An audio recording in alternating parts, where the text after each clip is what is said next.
Hello, and welcome to the Soulful Conversations series, my animal mediumship conversations. And today I'm delighted to share the story of KitKat with you.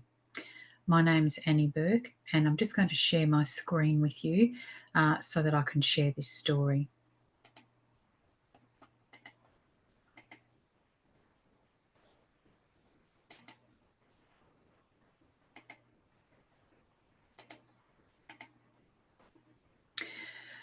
So, I've been an animal communicator and an animal medium for over 12 years now, and that means that I have telepathic conversations with animals who are living or in spirit.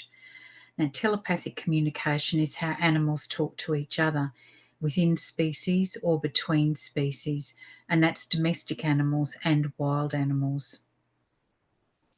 And animals have taught me through these conversations that when they pass over, although their physical body no longer exists, their soul does, and their soul endures. So it means, as a bereaved animal parent, you can have comfort knowing that there is always a way to connect with your animal because their soul continues to exist. And I connect with their soul frequency, their energy, when I have a conversation with them. So, although they're on the spiritual plane and we're on the physical plane, there is no real separation because through telepathic communication, we can still connect with them. So, that strong heart bond and emotional bond and love bond that we've developed with them endures just as their soul does. And so it's never too late to have a conversation. I've spoken with a dog who passed over more than 20 years ago, and it's like having a conversation with a human in front of me. It's no different because of connecting with that soul frequency. So if you're a bereaved animal parent, having a mediumship conversation with your animal can give you clarity and peace of mind. A lot of people are carrying a lot of emotions like guilt and regret and remorse about the decisions that they made at end of life for their animal, plus also dealing with the grief. So if you weren't there when your animal passed away and you didn't get a chance to say goodbye, or if you don't have a diagnosis as to why your animal died, or if you want to know that they've transitioned safely, or you want to receive messages from them, having an animal mediumship conversation is how you can do this. Interestingly, animals have good medical knowledge, so they can let you know what actually happened. I had one family I spoke to who were very concerned that maybe they hadn't picked up anything early enough that their animal was unwell. But he told me that he'd had a blood clot and it was just something random, and he was at peace with that, and he knew his family weren't responsible for his passing. And that just gave them so much peace, knowing that he was at peace with it as well. So it's worth asking these questions that may have been plaguing you for years and finally getting answers. But for our animals, it's also beneficial having a mediumship conversation because it means they get to connect with you, they get to answer your questions, they get to pass on their personal messages of love and gratitude, but they can also pass on guidance for you. And I've discovered with more and more conversations that animals have a much deeper spiritual purpose for being with us. And so they actually have wisdom for us to share. Some of our animals are teachers, and if they haven't had the opportunity to teach us while they're living, they can teach us from the other side. So mediumship conversations really helps healing for both animals and humans. So this is the beautiful KitKat, and I actually met her with an animal conversation while she was alive. She was very ill, and her mum had lots of questions and wanted to know what she wanted to tell her. So KitKat's a very intuitive cat, loved spending time particularly with her mum and also with her mum's crystals. She had a real affinity for crystals. A lot of our animals are familiar with crystals, and they can feel the vibrational frequencies that the crystals emit. So some of them are very drawn to the crystals to help energetic healers with their work. but also to use the energies for themselves to help with healing. So, a very gifted cat. She was the only animal in the household, and she considered herself as the boss, thank you, and she knew what she wanted. So, yes, she did have advice, and she was very diplomatic with how she delivered it. Now, she also had a guardian role with her mum. So, when our animals come to us, they help us to receive and experience unconditional love. And that helps to evolve our hearts, which is part of our spiritual journey. And they also provide a lot of companionship and joy. But they take on different roles in addition to that. And so some of them are teachers, some of them are healers, and some of them are guardians. So KitKat was very protective of her mum and kept a close eye on her. Unfortunately, her health conditions deteriorated and it was time for her to pass over. And her mum had more questions for her in spirit, and so I had a mediumship conversation with her. Now, Mum wanted to know what KitKat's preferences were for after she'd passed. And KitKat, being able to speak her mind, requested that she have an urn for her ashes, and she wanted that placed in the hallway of the house so she could continue to monitor the energies and still fulfill her role as a guardian. She also had lots of spiritual advice for her mum and said that she would continue to offer that, and mum could connect with her at any time to have a conversation and receive more of her wisdom. Through her life, she'd been concerned with negative energies coming in through the house, and the same thing after she passed. So she requested there was still going to be some energy cleansing work done in the house, and she wanted the home to be more harmonious. And she also understood her role with the heart expansion process, and she actually spoke about that in our conversation. Now, excitingly, she did share that she was going to reincarnate, and she told me that she was going to come back as a ginger male kitten.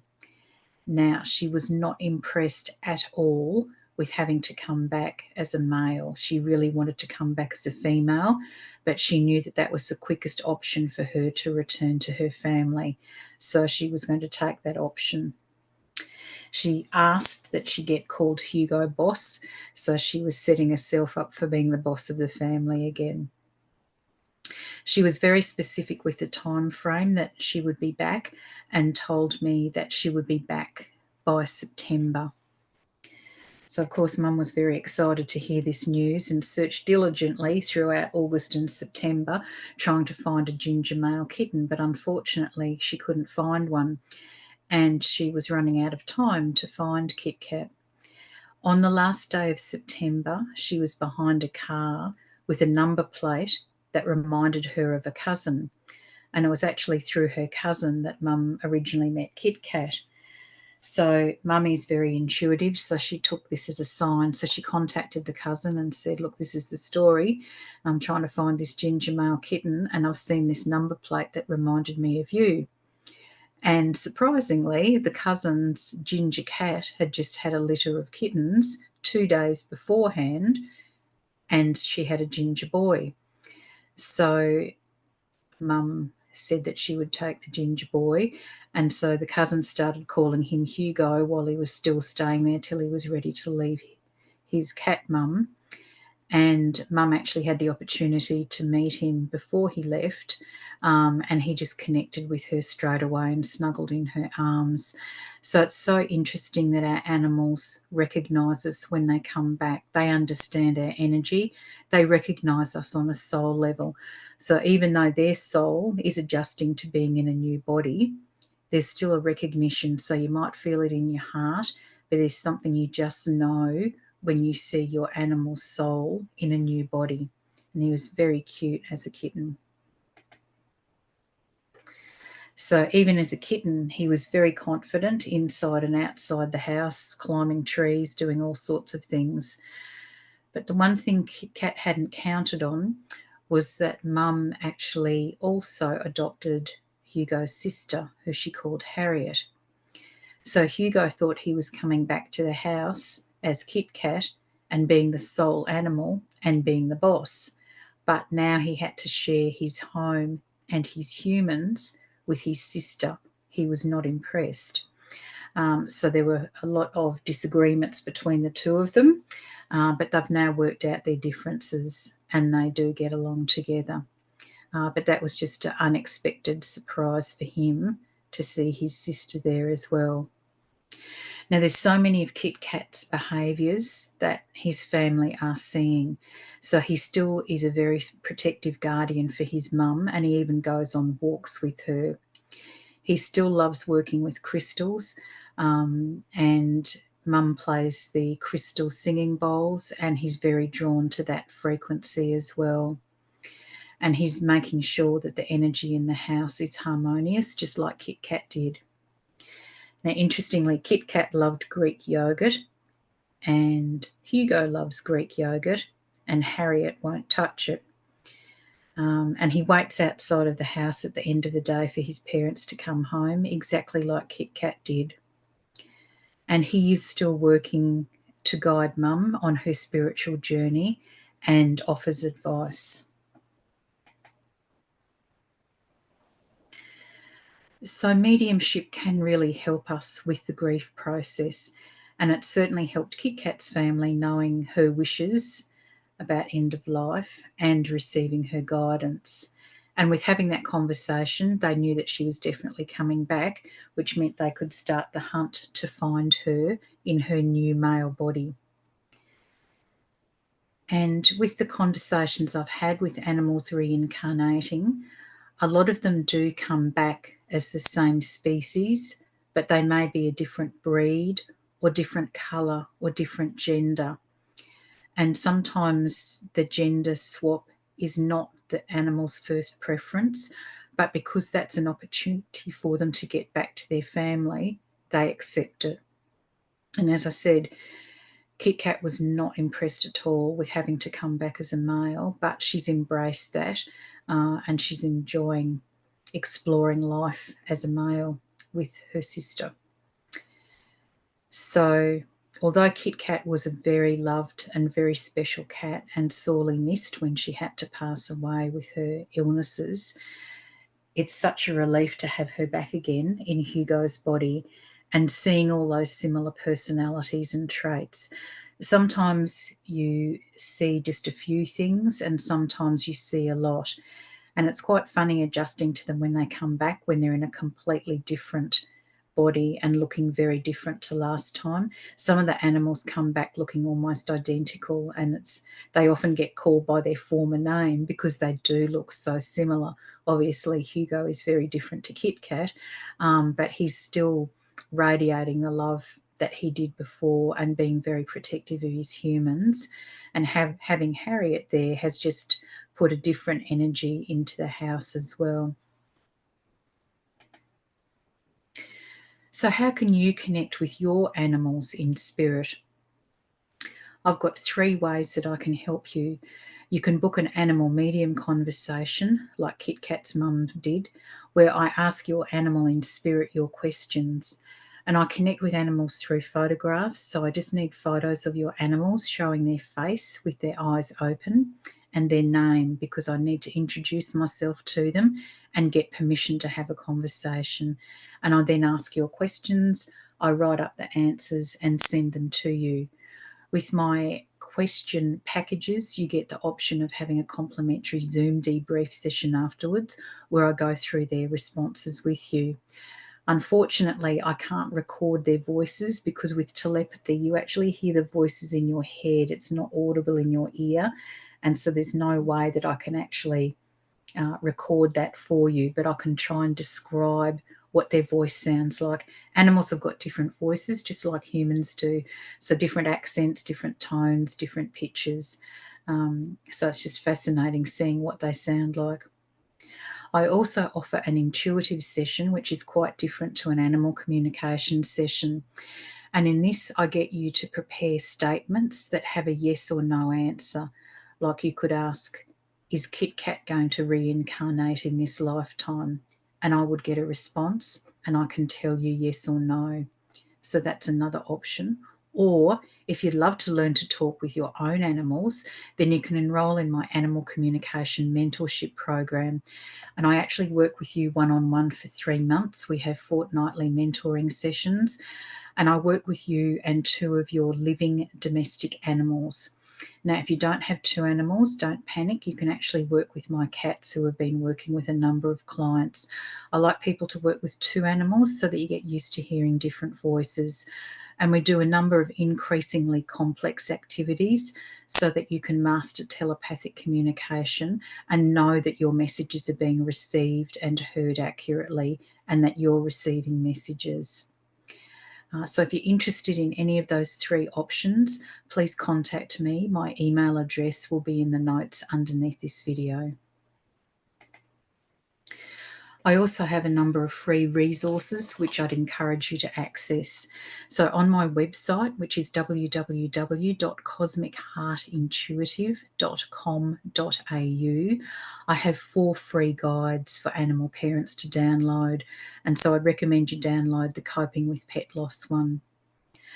My podcast is called What Animals Tell Me, and it's on most podcast platforms. And I'd recommend that you listen to season 1, episodes 1 and 2, where I talk about energetic visits from our animals in spirit, and I talk about real life animal reincarnation stories like the one that you've just heard about, KitKat. I also have a number of videos on my YouTube channel, which you're welcome to subscribe to, and there will be more animal mediumship stories and other animal conversations being loaded as videos. I've just published my 3rd book called Crossing the Bridge to Animal Consciousness.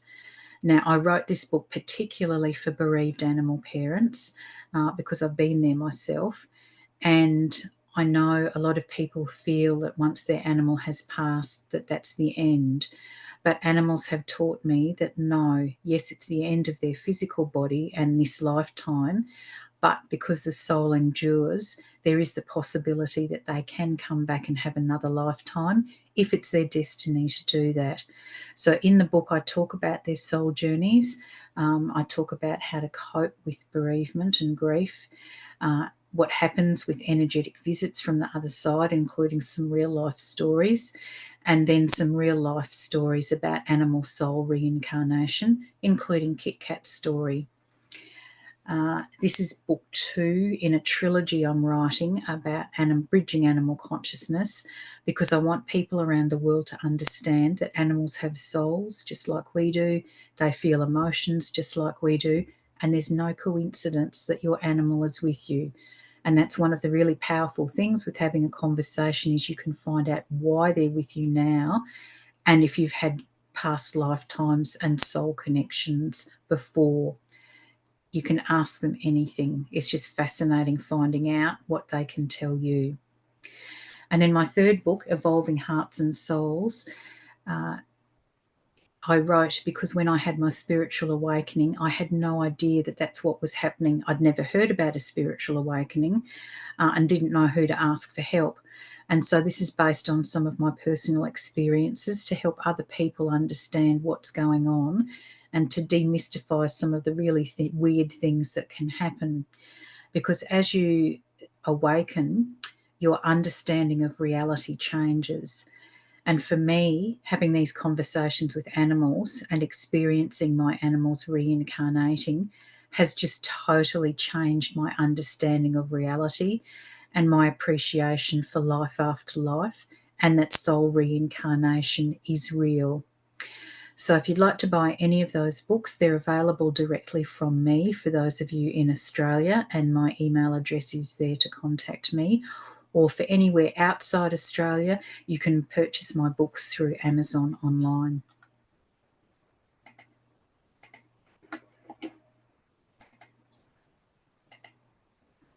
So thank you so much for joining me today for KitKat's story, and I hope that's inspired you to wonder about your animals in spirit and think about what questions you'd like to ask them. And as I said, if you do have questions for your animals in spirit, please contact me, because I love enriching human-animal relationships. And I know from personal experience, the peace it brings, getting answers to your questions and knowing that your animal is okay. And then knowing if they're going to reincarnate just totally changes the whole grief process, because while on one level you're mourning the loss of the animal who has passed over, there's this huge sense of anticipation and excitement, wondering what they're going to look like and what you're going to recognise about them when they come back. So thank you for listening. Please subscribe to my YouTube channel, and then you'll get updates about further videos as they get loaded. Thank you.